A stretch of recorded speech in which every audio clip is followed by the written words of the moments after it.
Good evening and welcome to Smart Trucking Live. We're going to hang out for a few minutes, wait for a few more people to join us, but the topic this evening is leasing. And I see lots of you guys writing in. I just read one there that I thought was pretty funny. Uh, Lease operator is a scam for people who can't borrow money. Lease operators are for people with bad credit. Well, I enjoyed those. It's kind of true. We're going to talk about leasing. Leasing has it's been around for a long time in trucking, and lately it seems to be rearing its ugly head again. There seems to be a reoccurrence in leasing, and only they don't call it lease operators anymore. They call it independent contracting, which is really scary. But they're using it. This leasing program, they're using them now as a recruiting tool, and that really scares me. And I just want to get on here and talk about how leery and how much I distrust these programs, because 99 times out of 100 they're a crooked deal, to be honest. And I want to discourage you guys from getting into being a lease operator or independent contractor, as they like to say. It's awful. So, as I said, now it's becoming a recruiting tool. And all sorts of new guys that are just getting into trucking don't really understand what the deal is. And more carriers are getting into this. And I'll tell you why. But what's happening is you'll go through training, or you'll be a brand new driver applying to a carrier, and they'll say, well, we're not hiring company drivers right now, but we are hiring lease operators. And a new guy go, well, what's that? Well, you can start today. We will lease you a truck, and you can start working towards being an owner operator, and you'll own the truck. And the new guy goes, that sounds interesting. And then they say, well, the truck will be yours. You'll have your own truck. You'll own the truck, and you'll make more money. And who doesn't want to make more money? So all sorts of new guys that just don't know any better jump into these lease operator programs, and they just sell their soul to the company store, and the carriers just rub their hands and think, scored another one. Because what's been happening with these big mega carriers is they're losing money every year hauling freight. Trucking used to be that you made money picking up and delivering freight. The freight rate was good. Well, the way carriers go after freight contracts now is they undercut the guy that's got the contract. So they keep undercutting each other to get the freight for these great big companies, to the point where it hardly pays anything to haul the freight anymore. And then the big carriers are going, geez, we need to make more money. We've got all these contracts, but we're making duck squat on the freight. How can we generate revenue? And they go, we'll lease trucks to new guys. And you know what? It's making big money for the carriers these days. Sometimes carriers are making more leasing and selling equipment than they are hauling freight. And when a big carrier is buying trucks from a dealer like Freightliner, for instance, or Volvo, they get a volume discount. They'll go in and say, well, we'd like to buy 50, 60 trucks. And the Volvo or whoever it is, Freightliner, goes, oh, great. Well, in that case, we'll cut you a deal on this high volume that you're buying. We'll sell you, each unit will cost you $100,000, for instance. We're just going to pick a round number.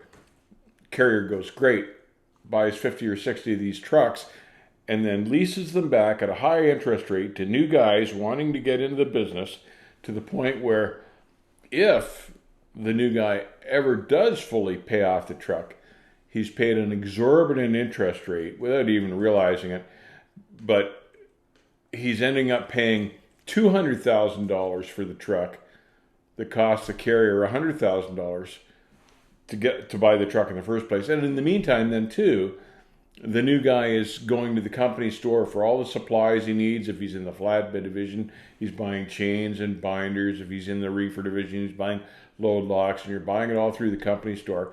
And you're also buying all the fuel for your truck, and you're making the lease payment to the carrier, and you're doing your oil changes with the carrier on his account. And at the end of the day, what's happening is the carrier has this truck that they have ultimate control over, And the new guy, the lease operator, is paying all the bills to operate this truck. And it's a win-win scenario for the carrier. Carriers just love that. But, you know, it's a never-ending pocket drain for the poor guy that's trying to be a lease operator. And in all sorts of cases, in the majority of cases, the guy ends up in year 2 or year 3 and he can't keep up with the fuel, the lease agreement payment, the maintenance on the truck. If it needs new tires, he goes to the company store, he says, "Oh, I need new tires." They go, "Oh, great. Here's a new set of tires," and they sign you up for another 8 or 9 grand worth of rubber. And it's a never-ending battle. And carriers like this too, because the lease operators end up so far in debt to the company store that they've got to work and work and work all the time, and they can't refuse loads. You know, you think you own the business when you own the truck, and they'll say, "Well, we've got a 12 dropper to Manhattan." And you go, "Oh, I don't think I really want that." And they'll say, "Well, it looks here like you're kind of behind on your lease payment. It's near the end of the month, and you're going to have to take this load if you're going to make your payment." And they've got you. And with the new electronic logs and stuff like that, you've only got so many hours in which you can work. You can't run over. Your time is restricted on how much you can work and how much money you can make, and you're stuck.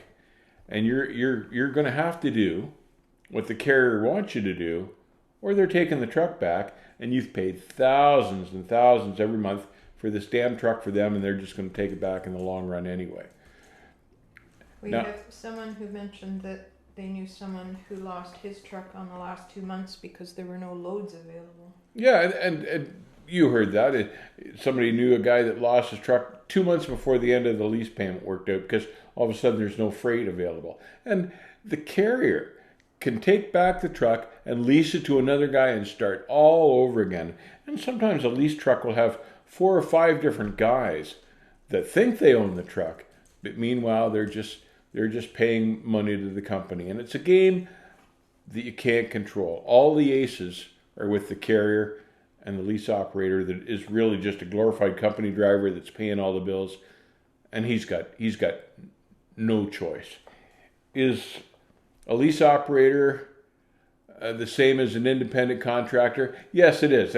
That's what they call them now. They're not. There's nothing independent about them. But that's part of how carriers attract these guys. Is they use this phrase independent contractor. But there's nothing independent about them, because the trucking company has the ownership to the truck.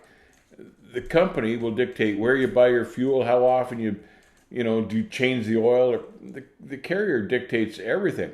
An independent is a guy that owns his own truck, he owns his own trailer, he had an arrangement with the bank to buy his equipment, and he can work for anybody he wants, wherever he wants, because he owns the truck, he owns the business. Not like a lease operator who's just a glorified company driver paying the bills. So, yeah, but that's what they're calling them. Okay, we've got a few people on board here who are in lease operator programs. So what they're asking is, how do they go about continuing with the program and turning a profit and surviving? You know what? That's a tough question, and of course it will depend on the carrier that you've leased on with. But all you can do is now that you're in the program, in the lease program, and you've signed a contract, all you can do is keep your nose to the grindstone and run as much as you legally are allowed to on the e-logs and document everything.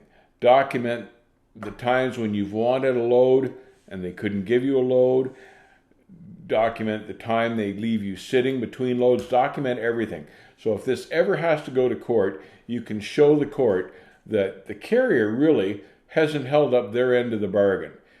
And that's about all you can do to protect yourself. Document everything and work as hard as you possibly can. But really, the ball's all in their court. They're holding all the aces. And a lot of the companies nowadays they're focusing on the new drivers, so they're making them instant lease operators without any trucking experience. Sure, and that's what I'm saying. They're using it as a recruiting tool. I now am aware of carriers that say, well, we're not hiring new company guys, but we are hiring new lease operators. And It's a drawing card to get you into the company. They show you a shiny new truck. You always wanted to own a truck. And they let on that they're going to help you out with this deal. They're only helping themselves. Carriers don't help out drivers. Carriers are in the business to make money. They're not in the business to be your buddy and help you buy a new truck. That's not what this is about. Carriers are after profit, period. They're not your friend. They want to make money. That's just the way it is. That's the truth of the matter. And no matter how they sugarcoat it and how attractive they make it look to you, the truth is that they're just trying to make a buck off you. And why would you do that when you could just be a company driver and have no liability and no risk? Why would you lock your future in with one of these carriers and not be able to change jobs, not be able to go home because you need the load out, because you need the revenue?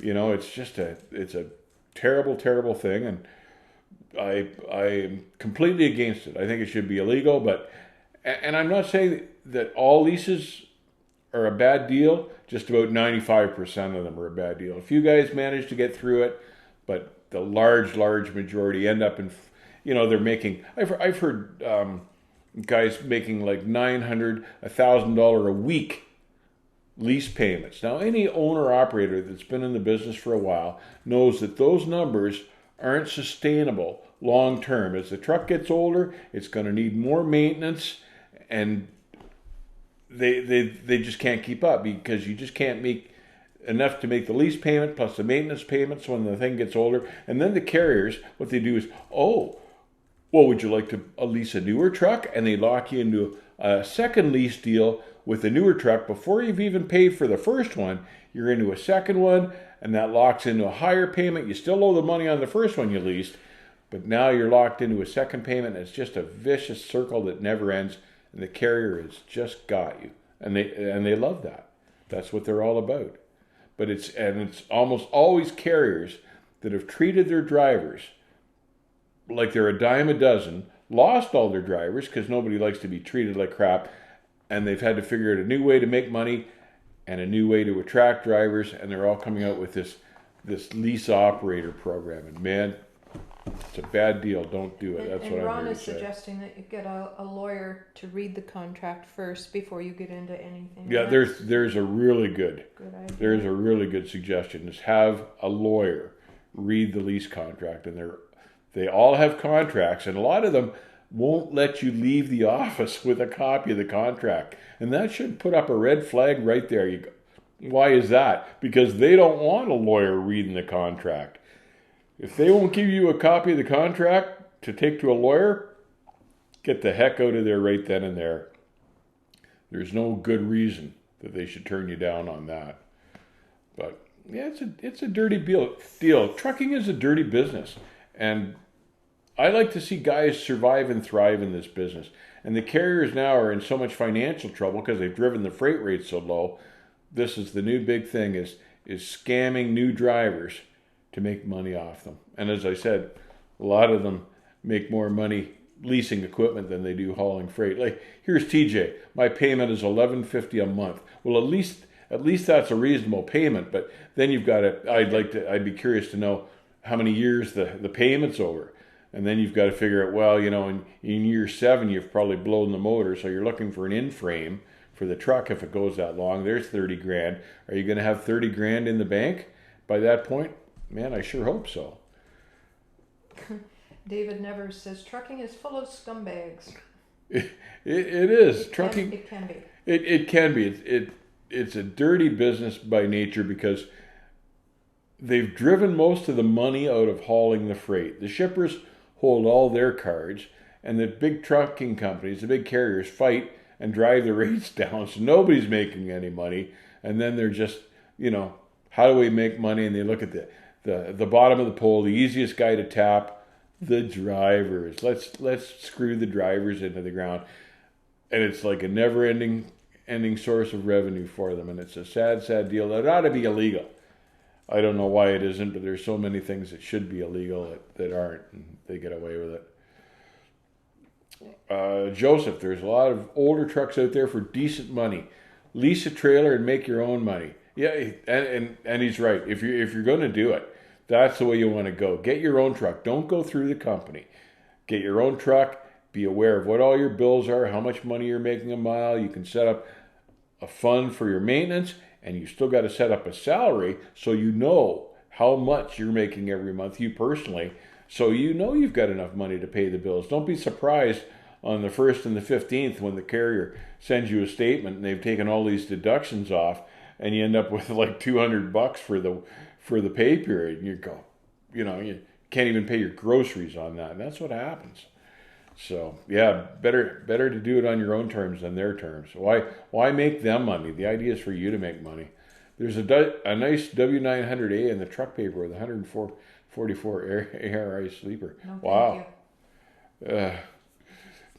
I'm attracted by the W900A. I've had a big bunk, but the problem is the big bunk weighs so much it restricts you on the loads that you can haul. So love the truck. Big bunks are nice, but they're heavy. Matt, I haul for Magnum as a company driver, 50 cents a mile, small company out of Fargo, North Dakota. 50 cents a mile, I that sounds like a good deal for me. Fargo, North Dakota, check them out. See, there's a guy that's making decent money, getting decent miles. I'd take that over leasing any day of the week. I wouldn't even think about it twice. Can you recommend a lease provider, a non-carrier in Ontario? We'd have to think about that one. Off the top of my head, I cannot. Kathy'd probably be better to ask than me, and she's thinking about it right now, but no, I certainly can't. TJ, that's the only I'm able to remain profitable because I bought a used older truck. You bet. At least you know the truck's going to be able to go to work every day. Some of the newer trucks, and there's something else you can't control. These newer trucks with the emission systems, they go down, and they're not making you any money. In fact, they're costing you money to get them up and running. You can't bet on that. You can't bet on these new trucks working properly. So how do you break in, and this is somewhat on topic, how do you break in and get good miles under your own authority? I want to start, but just don't know exactly how it works. Well, once you have your own authority, you need to have a good customer. That's the whole secret. And don't go to a load broker. A load broker is not a customer. A load broker is for when you're stuck someplace and you can't find a load out and you need to do it. But no, you've got to have direct customers to make money anymore. And, well, actually, you always had to have direct customers. So yeah, get a good customer that agrees to pay you what you need to make money to show a profit. That's the next secret. Get a good customer or two. As Jarrett says, how does anyone make good money in trucking if it's like this? Well, and so many single guys aren't making good money in trucking anymore. There are a few niches out there where guys are still making good money. Heavy haul, oversized, specialty commodities, that type of thing. But the truth of the matter is, I checked my Peterbilt dealer the other day, and the shop time down there is $160 an hour for getting your truck worked on. All the costs with operating a truck have gone through the roof. Everything's gone through the roof except the rates, the insurance, the cost of the truck itself, the oil change, everything, fixing the thing. It's all gone through the roof except the rates, the freight rates. So it's pretty damn tough to make a decent dollar trucking these days. A few guys are doing it, but not a whole lot of guys are doing it anymore. And back in the 70s, everybody was making a good living doing it. That was an upper middle income job to have a truck and run it. But those days are gone. It is possible to lease privately from a private lease company and be successful because you have more control over the lease program. Yes, I assume you guys all heard Kathy say that. It is possible still to do a private lease through a lease carrier, a lease provider, and make money these days. Or a bank. Or a bank. But yeah, you've got to be very careful. And if you're not hauling your own freight, even if you're running as an owner-operator these days, you got to be pretty careful who you throw in with as far as a company, because so many of them are just barely making money. And a lot of the big carriers now are publicly traded. So any sort of a profit they're making, they're not pumping into their lease operators or their owner operators. They're pumping the profit into the shareholders because they want to stimulate capital and get more shareholders. So everyone's getting what little money there is, except the driver. Jimmy Savage has a good question. He said, how do we get the freight rates back up again? Man, Jimmy, if I knew the answer to that, I'd be a millionaire.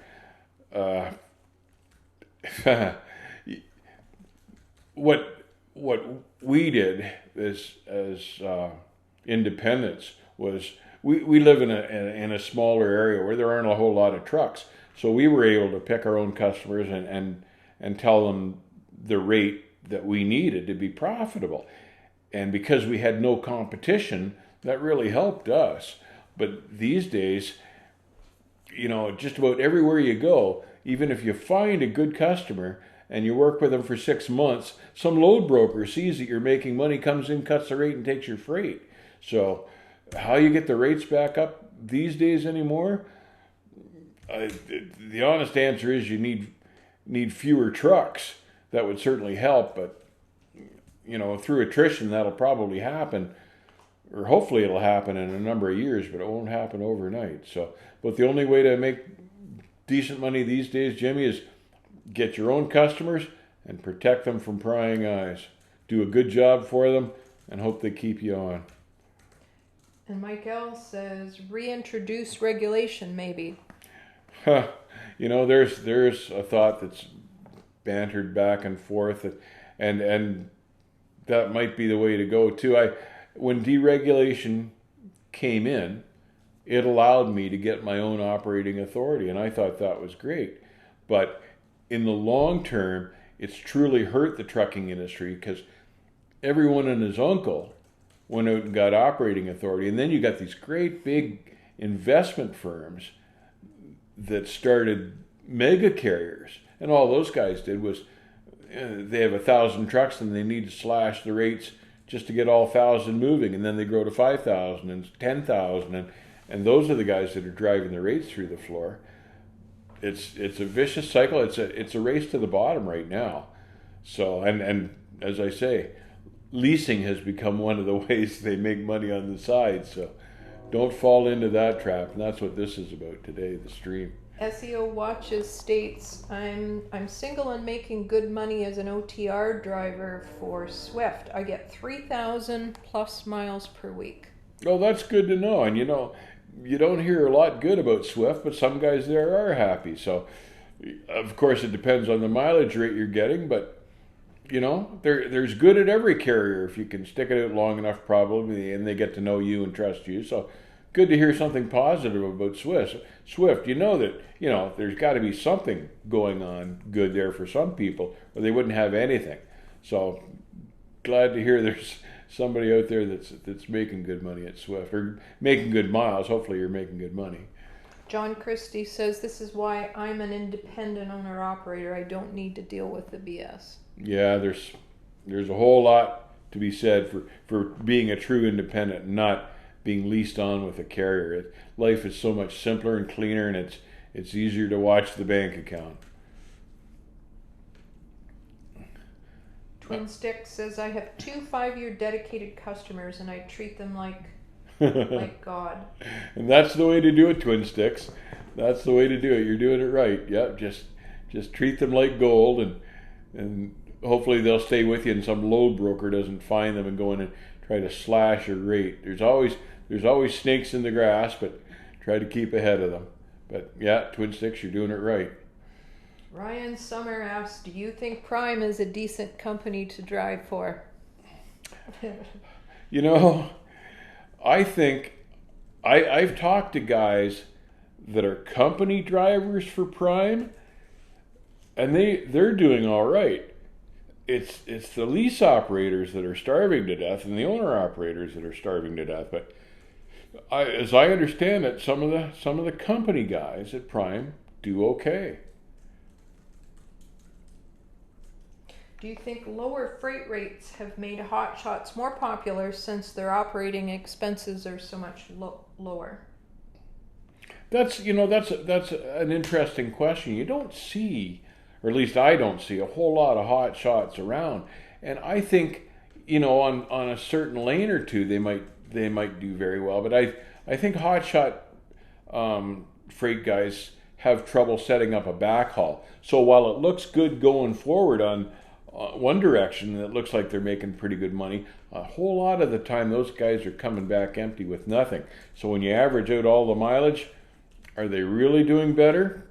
Hard to say. You'd want to see their books, and all sorts of guys, lease operators included, by the way, will tell you they're making really good money, but if you actually look at the books, it's not particularly true in a lot of cases. Some don't know how to do the math to know if they are Yes, making good money. Some guys aren't honest about the math or know how to do the math.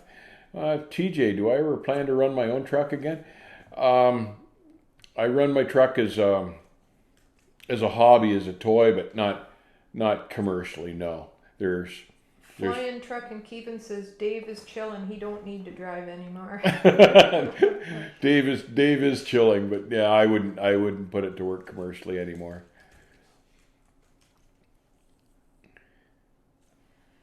OB Conaboy, I'm thinking about getting into trucking. I messed up with it 20 years ago. I'm not sure I want to take that crap again. You know what? It hasn't gotten any cleaner as an industry. It's worse if it's anything. I'm not sure.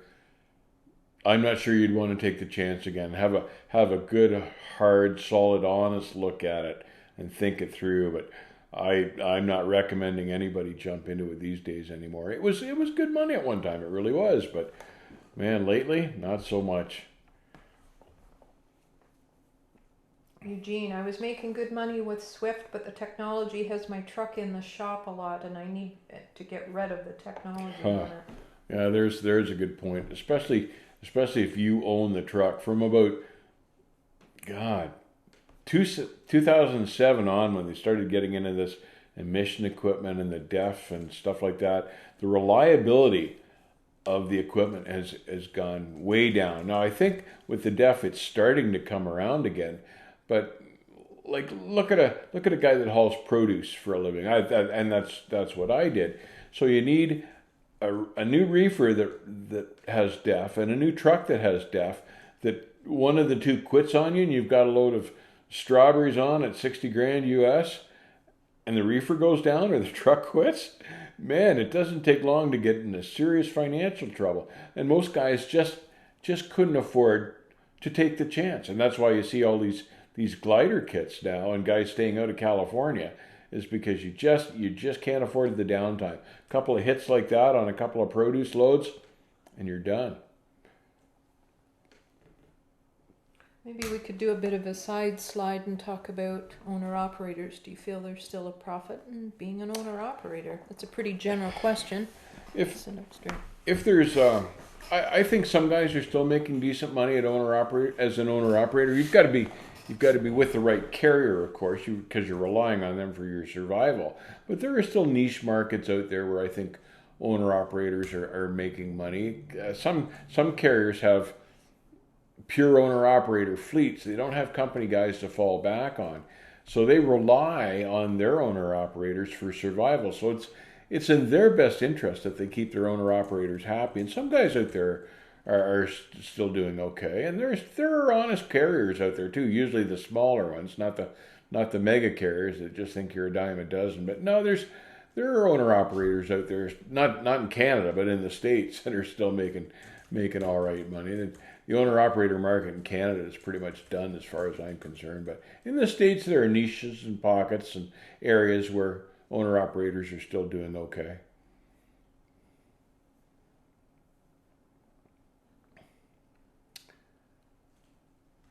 Michael Thomas, trucking company lease purchase a scam. I agree.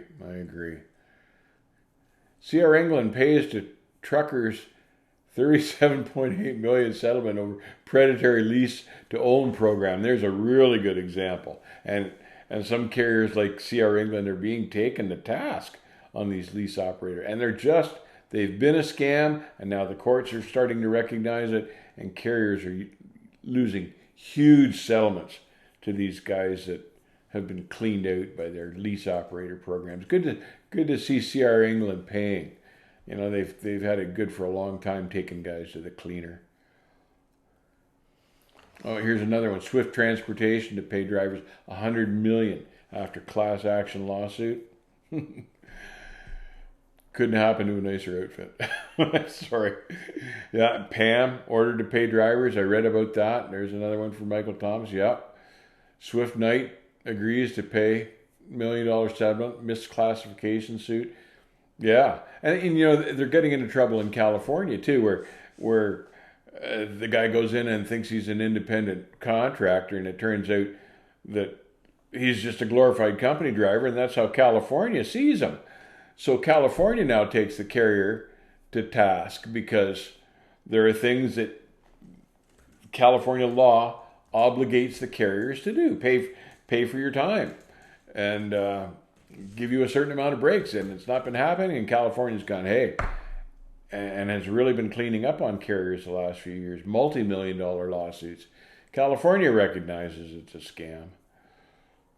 I think President Trump should change the laws so Dave can be our next president. Oh man, I wouldn't want the job. I wouldn't want the job, but I appreciate the thought. I'd sure raise some hell, but they'd probably kick me out after a while. They'd get pretty fed up and just toss me to the wolves. But too tough a job for me. Good luck with Trump there. He's doing a better job than I could.